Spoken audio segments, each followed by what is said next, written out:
Hello my dear students, you are watching my channel Rudra Chemistry Classes by Chirag Pahuja. Today's topic will be very interesting as today we are going to talk about how to write exam sheet to get extra marks. Many of my students have the queries, मेरे खुद के students की queries थी कि exam sheet के pattern को change करके means exam में ज़्यादा अच्छा से राइट करके क्या हम एक्स्ट्रा मार्क्स पा सकते हैं? Can we get the extra marks? तो आंसर इज यस। एक देखो चीज लेता हूँ, आप इंडिविजुअली जब आपने बोर्ड का एग्जाम लिख दिया, आप वहाँ प्रेजेंट नहीं हो जब XYZ टीचर आपकी शीट चेक कर रहा है, आपने शीट पे जिस तरह से अपने आप को प्रेजेंट किया है, स्पेसेस छोड़े हैं नहीं छोड़े हैं, साफ साफ लिखा है, कैसे अटेम्प्ट किया है, ठीक है ना, उसके बेसिस पे आपको मार्क्स मिलने वाले हैं। उन टीचर्स को नहीं पता कि आप इंटेलिजेंट हो, नॉन इंटेलिजेंट हो, कितने इंटेलिजेंट हो, वो तो आपकी शीट देख के ही पता चलेगा। तो शीट को इस तरह से प्रेजेंट करके जो मैंने 6 स्टेप्स लिखे हैं, इन स्टेप्स को फॉलो करके आप एग्जाम में एक्स्ट्रा मार्क्स पा सकते हैं। You can get extra marks easily by following these steps, ठीक है। बिकॉज बेटा बहुत सारे स्टूडेंट्स ऐसे होते हैं जो तैयारी कर लेते हैं, एग्जाम में अच्छा अच्छा दिखाते हैं, सारे पेपर कराते हैं, जब रिजल्ट आता है then they get to know कि मार्क्स तो 100 का करके आए थे, आए 85 90 मार्क्स आए हैं, पूरा साल तैयारी करने के बाद, सब कुछ आने के भी बाद। और एक ऐसा स्टूडेंट है जो लास्ट में तैयारी करने लगा, उनसे ज्यादा मार्क्स आ गए, ठीक है। या फिर बहुत सारे बच्चों को कभी ऐसा होता है उन्होंने किसी को चीटिंग कराई, उसके ज्यादा मार्क्स आ गए हैं, हमारे से ज्यादा। तो बेटा the difference is to attempt this exam sheet. इस एग्जाम शीट को आप जिस तरह अटेम्प्ट करते हो उसके बेसिस पे बहुत सारे मार्क्स डिपेंड करते हैं। अगर आप ये रूल फॉलो करते हो, आपका अगर 85 मार्क्स का एग्जाम हुआ है, 90 100% आएंगे, 90 मार्क्स से गारंटीड आएंगे। आपके 95 का अटेम्प्ट हुआ है, देखो ज्यादा आए चाहे ना आए उतने जरूर आएंगे। अगर आपने पेपर अटेम्प्ट बहुत अच्छे से किया है, आपके एग्जाम में मार्क्स ज्यादा भी आ सकते हैं, बट उतने तो श्योर हैं जो आप करके आओगे। किसी भी बच्चे के मुंह से ये नहीं सुनने को मिलेगा कि हमारा एग्जाम ज्यादा मार्क्स का हुआ था बट पेपर में कम, रिजल्ट में कम मार्क्स आए। अगर आप ये स्टेप्स फॉलो करते हो तो, ठीक है। सी बेटा फर्स्ट स्टेप जो मैंने लिखा है, अटेम्प्ट क्वेश्चन इन सीक्वेंस। देखो सबसे पहली प्रॉब्लम क्या होती है कुछ स्टूडेंट्स की, नर्वसनेस के थ्रू या फिर ना जाने के बाद के थ्रू, वो क्या करते हैं, क्वेश्चन नंबर 5 अटेम्प्ट कर दिया, फिर 10 कर दिया, फिर दोबारा सेकंड पे आ गए, फिर 24 कर दिया। बीच बीच में से क्वेश्चन अटेम्प्ट करना ना, ये एग्जामिनर को ये दिखा देता है कि ये बच्चा तो कंफ्यूज है, इस बच्चे को पूरा पेपर आता ही नहीं है। तो उसके माइंडसेट में ऐसा हो जाता है, जैसे मान लो I am the examiner, I am checking your paper, तो मेरे माइंड में क्या आएगा कि इस बच्चे को ना ये चुने क्वेश्चन आते हैं तभी ये बीच बीच में से अटेम्प्ट कर रहा है, ठीक है ना। मेरे मन में एक तरह से छवि बन जाएगी आपके पेपर की लेके कि भाई नहीं, इस बच्चे को ज्यादा कुछ नहीं आता है, तो उसी बेसिस पे वो आपकी शीट चेक करेगा, अधूरे मन से चेक करेगा, मैं कह सकता हूँ, ठीक है। तो पहला पॉइंट बड़ा सीरियसली फॉलो करना है, अटेम्प्ट क्वेश्चन इन सीक्वेंस। ज्यादा से ज्यादा देखो, जैसे केमिस्ट्री की अगर मैं बात करूं, पहले 18 क्वेश्चन 1 to 18 ऑप्शन टाइप आने वाले, ठीक है।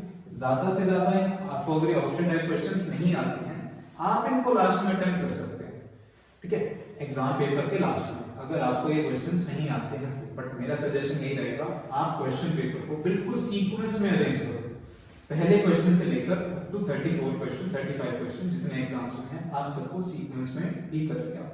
एक दो क्वेश्चन ऊपर नीचे हो सकता है, उससे प्रॉब्लम नहीं है, बट इस तरह की सीरीज फॉलो नहीं करनी। कभी भी कोई भी क्वेश्चन कर देना, इससे एग्जामिनर के लिए, एग्जामिनर को लगेगा कि आपको पेपर नहीं आता है, वो आपको आधे अधूरे मार्क्स देना स्टार्ट कर देगा, ठीक है। Next point, do not get stick to the one question. ये पॉइंट तो इतना ज्यादा इंपॉर्टेंट है, स्पेशली फॉर गर्ल्स भी हो सकते हैं, बॉयज भी हो सकते हैं, ऐसा कुछ स्पेसिफाई नहीं। बट क्या होता है, कुछ बच्चे ना किसी क्वेश्चन पे आके स्टिक हो जाते हैं, चिपक जाते हैं। मान लो आपका कोई न्यूमेरिकल है, न्यूमेरिकल सॉल्व नहीं हो रहा है, आप उसी पे लगे हैं, उसी की कैलकुलेशन कर रहे हैं। जबकि अगर मैं आपको बताऊं, अगर कैलकुलेशन के आप छोड़ के आ जाते हो किसी न्यूमेरिकल की, तो ज्यादा से ज्यादा हाफ मार्क कट होगा, ज्यादा से ज्यादा 1 मार्क कट होगा, ठीक है। ज्यादा से ज्यादा क्वेश्चन 2 या 3 मार्क्स का आना है। अगर आपने कैलकुलेशन छोड़ भी दी थोड़े टाइम के लिए, उसको लास्ट में देख लेना, तब उसको सॉल्व कर लेना। कैलकुलेशन छोड़ने के सिर्फ 0.5 मार्क्स कट होते हैं, you can still achieve 99.5 marks. 100 में से 99.5 मार्क्स तो आप अभी भी अचीव कर सकते हो। बहुत सारे बच्चों को मैंने देखा है, एक क्वेश्चन नहीं आता, उसी पे लगे रहते हैं, ये स्पेशली न्यूमेरिकल्स में होता है, ठीक है। तो आपको ऐसा नहीं करना, किसी भी क्वेश्चन पे आके स्टिक नहीं हो जाना, चिपक नहीं जाना। नेक्स्ट पॉइंट देखते हैं, highlight your answer, very very very important.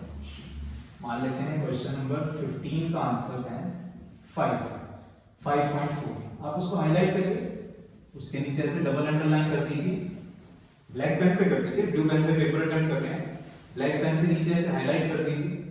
Examiner जैसे ही आपका पेपर चेक कर रहा होगा, अगर आप श्योर हैं तो, अगर आप श्योर हैं कि मान लो ये आंसर है, आप उस पर हाईलाइट करिए। एग्जामिनर आपका पूरा क्वेश्चन चेक ही नहीं करेगा, वो सिर्फ देखेगा इस बच्चे ने हाईलाइट किया हुआ है और इसका आंसर ठीक है, 3 में से 3 मार्क्स, 3 मार्क्स फुल, ऐसे पेन चला देगा अगर आपने अपने आंसर को हाईलाइट किया हुआ है। जैसे मैं ऑर्गेनिक की बताता हूँ, क्वेश्चन नंबर 20 दिया हुआ है आपका।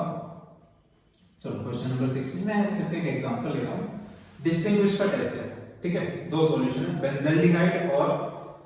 बेंजल्डिहाइड और इथेनॉल को आपको डिस्टिंग्विश करना है। किस बेसिस पर?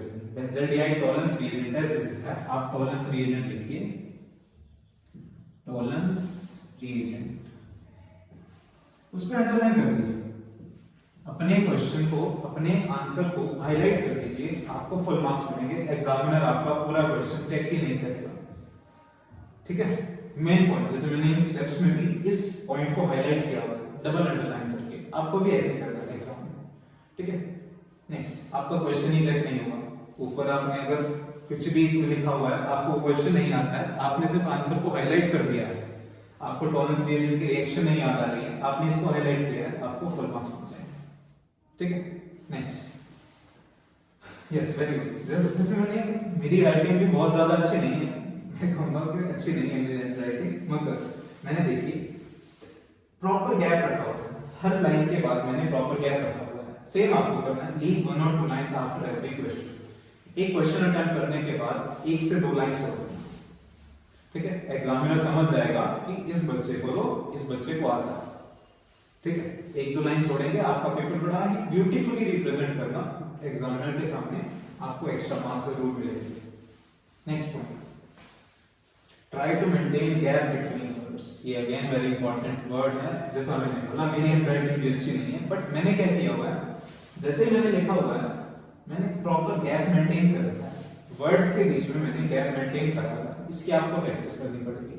सी बेटा, घर बैठे बैठे तो अच्छे मार्क्स आने नहीं वाले, थोड़ी सी प्रैक्टिस तो करनी पड़ेगी। आपने क्या करना है, कोई भी क्वेश्चन अटेम्प्ट कर रहे हैं, उसको लिख के देखिए और वर्ड्स के बीच में गैप मेंटेन करने की कोशिश करना। ऐसा नहीं है आपने मेरी बात सुनी, वीडियो देखी, आप एकदम से कर पाओगे, आपको प्रैक्टिस करनी ही पड़ेगी, ठीक है। एक एग्जाम 3 घंटे का एग्जाम, सेल्फ एग्जाम लीजिए, ट्यूशन वगैरह जाते हैं तो वहां पे टीचर्स को कहिए हमारा फुल एग्जाम ले लें एक बार।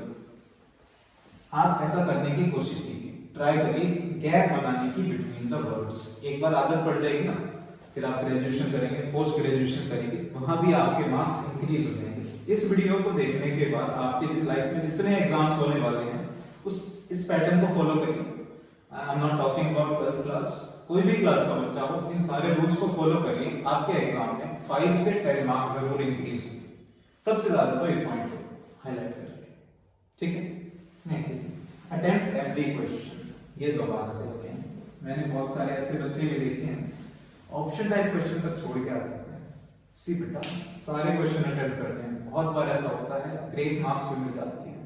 मान लीजिए क्वेश्चन पेपर में देयर इज सम एरर, कोई एरर है क्वेश्चन पेपर में, बोर्ड क्या करता है, जिस बच्चे ने उस क्वेश्चन को अटेम्प्ट किया हुआ है ना, वो क्वेश्चन ही गलत था, 2 मार्क्स का क्वेश्चन था, जिसने अटेम्प्ट कर रखा है उसको उसके ग्रेस मार्क्स मिल जाते हैं, 2 मार्क्स उसकी कॉपी में ऐड कर दिए जाते हैं।